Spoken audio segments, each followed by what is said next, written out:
আমাদের সবার প্রিয় নায়ক, আমরা যখন সিনেমা দেখতাম, এবং বিশেষ অতিথি ইঞ্জিনিয়ার ইশরাক আহমেদ আমি দেখছি না, এবং বিএনপির কোষাধ্যক্ষ সাবেক এমপি জনাব রাশিদুজ্জামান মিল্লাত ভাই সহ আজকের জাসাস পরিবারের এবং বিএনপি পরিবারের সদস্যবৃন্দ, আপনাদেরকে সালাম ও শুভেচ্ছা দিয়ে আমি সংক্ষিপ্ত বক্তব্য দিচ্ছি।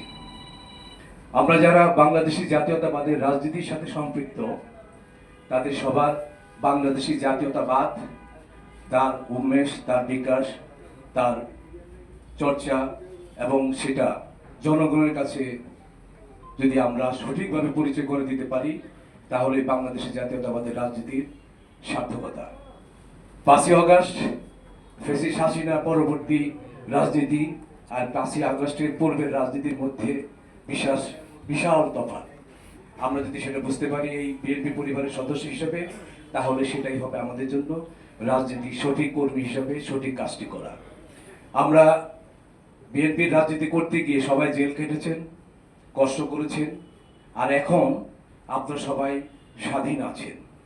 সুতরাং বাংলাদেশি জাতীয়তাবাদ এইটাকে আমাদের প্রিয় নেতা, আমাদের প্রধান অতিথি আপনাদেরকে ব্যাখ্যা করবেন, অন্যান্য ব্যক্তিরা ব্যাখ্যা করবেন, আমি সেই দিকে যাচ্ছি। শুধু এইটুকু বলছি যে জনগণের পাশে থাকা এবং জনগণের সাথে থাকার যে ডাক আমাদের পার্টির ভারপ্রাপ্ত চেয়ারম্যান দিয়েছেন, সেটা যদি সত্যিকার অর্থে আপনারা যদি অনুধাবন করতে পারেন, তাহলে একমাত্র সাংস্কৃতিক বিপ্লবের মাধ্যমেই, সাংস্কৃতিক চর্চার মাধ্যমেই জনগণের কাছে আপনারা পৌঁছতে পারবেন। বাংলাদেশের বা আমার সোনার বাংলা গানের পরে আমাদের যে জাতীয় সঙ্গীত, তারপরে সব থেকে বেশি যে সঙ্গীতটি মানুষের মনে জায়গা করে রেখে দিয়েছেন, সেটি হচ্ছে প্রথম বাংলাদেশ আমার শেষ বাংলাদেশ। এটাই হচ্ছে জাতীয়তাবাদী রাজনীতির সঙ্গীত। আমাদের শহীদ রাষ্ট্রপতি জিয়াউর রহমান যখন যেখানে যে অনুষ্ঠানে গিয়েছেন, প্রথম বাংলাদেশ এবং শেষ বাংলাদেশ গান দিয়ে শুরু করেছেন জাতীয় সঙ্গীতের পরে, এবং সেটা দিয়ে উনি শেষ করেছেন।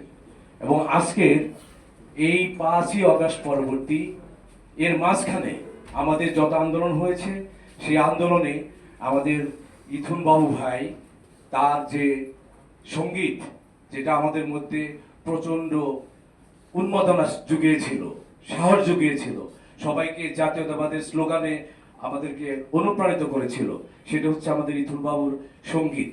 আর 5ই আগস্ট পরবর্তী আমরা যদি সবার আগে বাংলাদেশ, যেটা আমাদের ভাইস চেয়ারম্যান, আমাদের ভারপ্রাপ্ত চেয়ারম্যান আবার বলেছেন, এটা যদি আমরা এই সবার আগে বাংলাদেশটা যদি আমরা বুঝতে পারি এবং 31 দফাকে যদি আমরা জনগণের কাছে পৌঁছে দিতে পারি, তাহলে আমাদের আন্দোলন সার্থক হবে।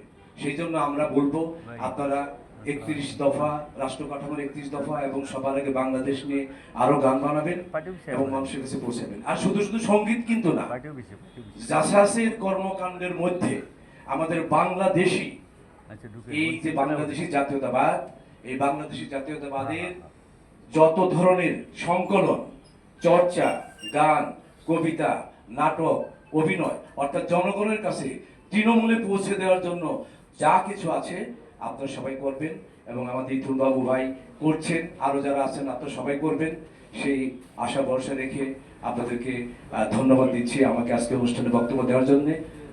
সবাই ভালো থাকবেন। খোদা হাফেজ। বাংলাদেশ জিন্দাবাদ। বাংলা